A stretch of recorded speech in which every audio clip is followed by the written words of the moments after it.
কুড়িগ্রামের ফুলবাড়ী উপজেলার সদর ইউনিয়নের পশ্চিম পানিমাছ কুটি গ্রামে একটি কবর খননের সময় দুপাশের গায়ের মাটিতে আরবি হরফের মতো ছাপ বের হয়ে আসে। এ খবর ছড়িয়ে পড়ার সাথে সাথে ওই ছাপ দেখতে উৎসুক জনতার ঢল নামে। ভিড় সামলাতে শেষ পর্যন্ত কবরের পাশে মোতায়েন করা হয় পুলিশ। বৃহস্পতিবার সকালে এই ঘটনা ঘটে।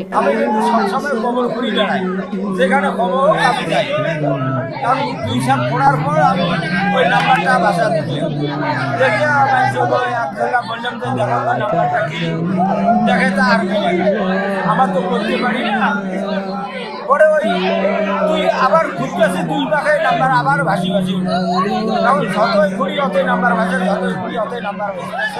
পানি মাছকুটিতে এক ভাই ইন্তেকাল করেছেন। ওনার খবর ঘুরতে গিয়া দেখা গেল যে কবরের পশ্চিম সাইডে ইয়াসিন শব্দটি, ইয়াসিন 2টি অক্ষর ভাসি উঠতেছিল। আমি এখানে এসেই নিজের চোখে দেখতেছি হাজার হাজার লোক দেখতেছে। তো আমি যে হরফগুলো দেখলাম ইয়াসিন, এটা স্পষ্ট বোঝা যাচ্ছে এবং পরবর্তীতে আরো অনেক হরফ দেখা যাচ্ছে।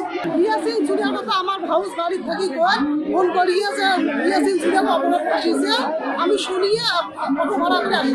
পশ্চিম পানিমাছ কুটি গ্রামের মৃত জব্বার আলীর পুত্র ইসমাইল হোসেন গতকাল বুধবার রাতে হৃদরোগে আক্রান্ত হয়ে ঢাকা মেডিকেল কলেজ হাসপাতালে ইন্তেকাল করেন। তার মরদেহ দাফন করার জন্য ওই কবর খনন করা হচ্ছিল। কবরের আকার যত বড় হতে থাকে আরবি হরফগুলো মুছে যাচ্ছিল না, বরং আরো স্পষ্ট হয়ে ওঠে। পরে দুপুর 2:15টার দিকে ইসমাইল হোসেনের মরদেহ ওই কবরে দাফন করা হয়। কবরের গায়ের এক পাশে আরবি হরফে বিসমিল্লাহ, ইয়াসিন ও অপর পাশে মিম হা মিম হরফের ছাপ রয়েছে বলে জানান এলাকাবাসী।